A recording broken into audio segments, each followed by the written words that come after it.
this is Mamta Verma, and we were continuously doing the series of literary theory in which we have completed one literary theory, that is new criticism, and today I am going to start the next theory, that is formalism. So formalism, okay, which is related to the form and structure of the text. So formalism, like new criticism, is also a literary theory, a literary movement which was start in nearly 1910 to 1920 in French or Russia. Okay, so all the formalist critics, okay, they all critics focused on the form of the text and structure of the text. This is that the literary devices like the metaphor, simile, personifications, ठीक है, paradox, all of this play the important role to draw the meaning from the text. Okay, it make the language strange to the ordinary language. Okay, it draw the attention to the reader and so that the reader can retain some particular line for a long time in their mind. So how these literary devices draw the attention of the readers? So he tells in his work, let's see. First इसमें देखते हैं कि formalism में है वो दो group थे, जिसमें जो लिटरेरी थियरिस्ट हैं, ठीक है. फर्स्ट ग्रुप है Moscow linguistic group, Moscow linguistic circle, and second है प्राग linguistic circle. Okay, so Moscow linguistic circle है, it is founded by Roman Jacobson in 1916 by Roman Jacobson. Okay, and second है Prague linguistic circle, so it was founded in 1926 by René Malik and with Roman Jacobson.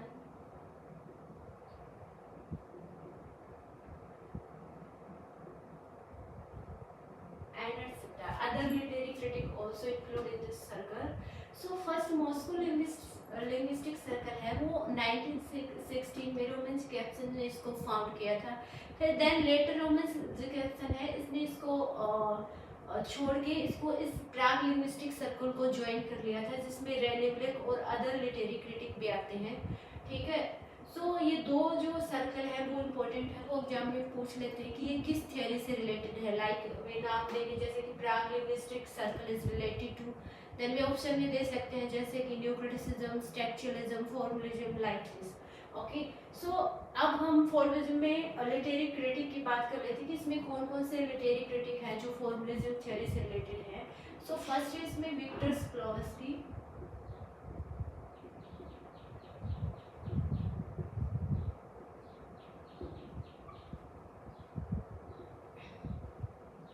Roman Jacobson,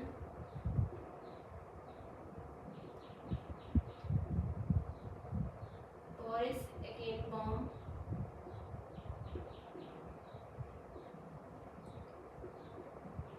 Yuri Tainino,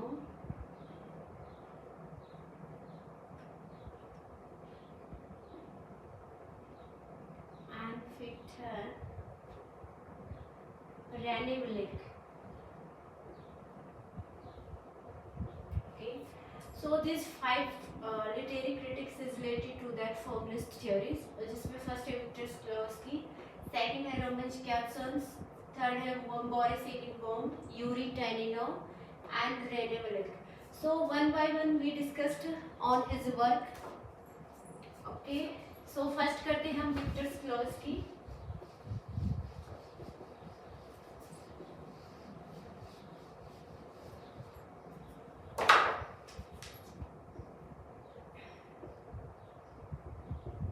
Victor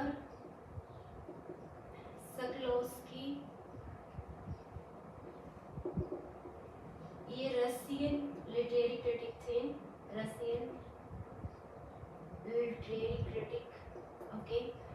सो इनके दो work हैं जो इस फॉर्मुलिज्म theory से related हैं. First है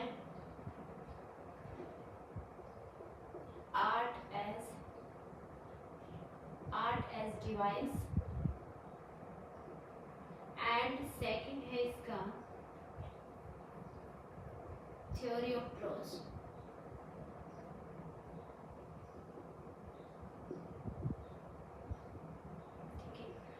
ये हुआ 1916 में and that was 1925. Okay, theory of prose. So art as technique and theory of prose both are essays, or in this work he gives the concept defamiliation. That was very important. Defamiliarization, जिसको Russian language में ऑस्ट्रेनिंग भी बोलते हैं. ऑस्ट्रेनिंग. Okay, डिफेमिलाइजेशन. And second concept जो दिया है उसमें वो है फोरग्राउंडिंग.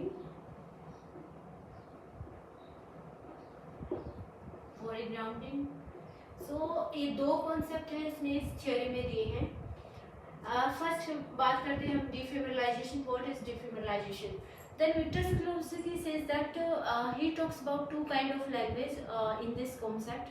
First is orderly language, means the language that we can use it language in our daily communication. That is orderly language. Means simple language, जो language हम daily communication में use करते हैं, that is orderly language. And second language is the literary language, which draw our attention to its literariness. Literariness means यहाँ literary devices. Okay, तो second language में जो literary language की बात करते हैं इसमें poet specially it is the language of the poetry in which he use lot of literary devices like metaphor, similes, paradoxical language. ठीक है, and the order of the word also shows rhyming, so etc. Okay, then he what he says, the whenever we use these literary devices in our language, it means we are going to say something and mean something else. Say something else and mean something else means हम जो कह रहे हैं उसका meaning वो न हो कि हम जो ना कह रहे हैं. ठीक है, उसका मीनिंग बहुत ही डीप लेवल पे होता है. जो हमने बोला है उसका मीनिंग उसमें नहीं मिलेगा, वो सिंबॉलिक वे में मिलता है. So why this writer use the literary devices? Because this language is especially the language of the poetry. Okay, in novel and fiction the literary devices we can use but not so much. Okay, so whenever we use the literary devices in our work, it make the language strange to the ordinary language. So defamiliation का means होता है something which is strange to simple or ordinary language. So something that is strange or different क्या बोल सकते हैं इसको. ठीक है, डिफेमिलाइजेशन को. सो जो सिंपल और ऑर्डरली लैंग्वेज से जो डिफरेंट होता है दैट इज डिफेमिलाइजेशन. ठीक है, सेकंड है foregrounding. So what is foregrounding? Foregrounding use the poet in their work only to draw the attention of the reader. Okay, so foregrounding means होता है to bring something in front, to bring something in front.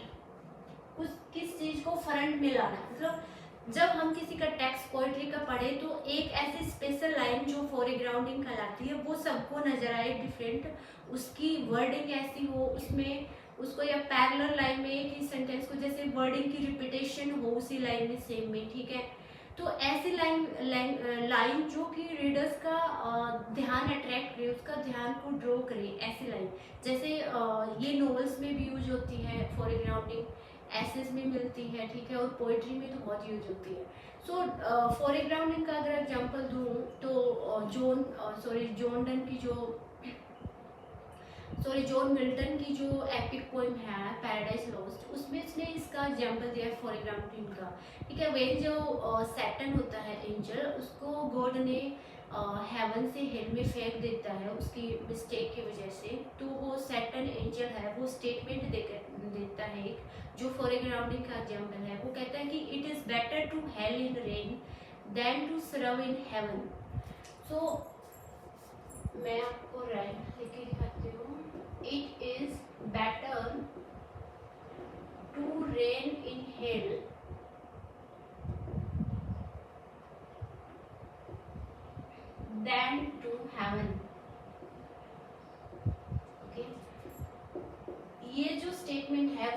Saturn जो angel होता है Paradise Lost में epic poem में, उसने दिया था गॉड के खिलाफ कि हवन में नौकर की तरह रहने से या वहाँ पनिशमेंट गॉड के द्वारा पनिशमेंट लेने से अच्छा है कि हम हेल मीन्स एक हेल को नर्क बोला है, नर्क में वहाँ शासन करो और राजा की तरह रहो। ठीक है, इसका मतलब ये होता है। अगर फोरग्राउंडिंग का एग्जांपल हम नोवेल से देखें तो उसमें चार्ल्स डिकेंस की नोवेल है एक टेल ऑफ टू सिटीज। उसकी जो ओपनिंग लाइन है, it was good of time, it was the worst of time, it was the good of time and it was the worst of time, something करके है। सो इसलिए ये जो statement है वो भी फोरग्राउंडिंग का एग्जांपल है, जिसमें इसने पैरेललिज्म यूज किया है कि एक ही वर्डिंग की स्टार्टिंग की जो रिपीटिशन है वो वही रिपीटिशन सेम दूसरी लाइन में यूज किया है। ठीक है, सो दैट इज फोरग्राउंडिंग। और फोरग्राउंडिंग ऑथर यूज करते हैं ताकि कुछ जो रीडर है वो एक समथिंग जो स्पेशल पर्टिकुलर पैराग्राफ होता है या पर्टिकुलर स्टेज होता है वो रीडर का ध्यान अट्रैक्ट करे, उसका ध्यान को ड्रॉ करे। ठीक है, दैट इज फोरग्राउंडिंग। इसमें नेक्स्ट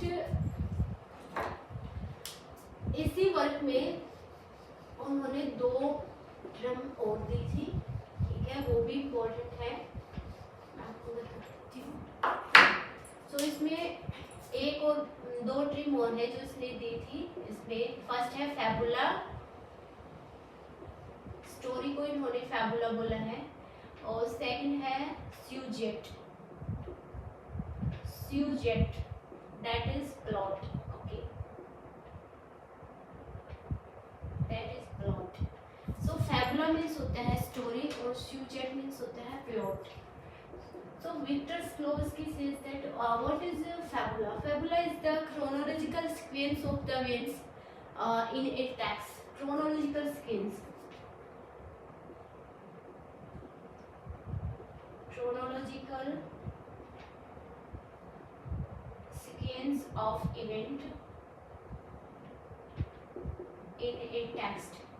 ठीक है, जो इवेंट का सीक्वेंस होता है क्रोनोलॉजी में, जैसे 1 2 3 ऐसे ऐसे करके, so that is called fabula. And now what is plot और स्यूजेट? स्यूजेट होता है कि स्ट्रक्चर ऑफ दैट या order of that sequence, that events. So order और structure of that events in the work, in the work. So जो यहाँ events, जो sequence का इवेंट्स था उन्हीं का ऑर्डर होता है, यहाँ जो स्ट्रक्चर होता है, ऑर्डर होता है इस इवेंट्स का, वो कहलाता है क्या? स्यूजेट। सो ये भाई क्वेश्चन एक बार एग्जाम में पूछा भी गया है नेट के लिए कि फबुला और स्यूजेट जो कॉन्सेप्ट, जो थियरी है, ये किससे रिलेटेड है। उन्होंने जो थ्योरिस्ट थे उनके नाम दिए थे जिसकी मैच मेकिंग नहीं आया हुआ है, तो that is also important. It is related to Victor Shklovsky. Okay, so next हम लिटरेरी क्रिटिक करते हैं। तो विक्टर स्लोवस्की का इतना ही था।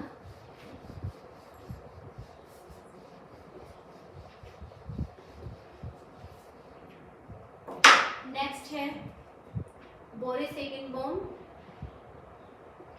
Boris एकेनबॉम।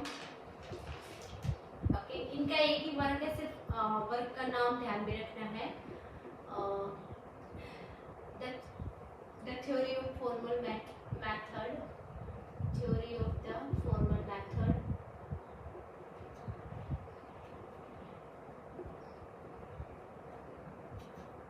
Theory of the formal method.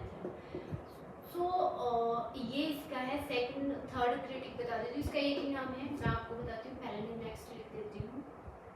Yuri टाइडिनो,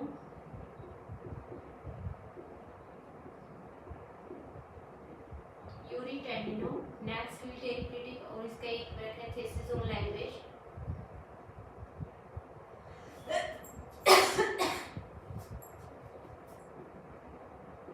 thesis on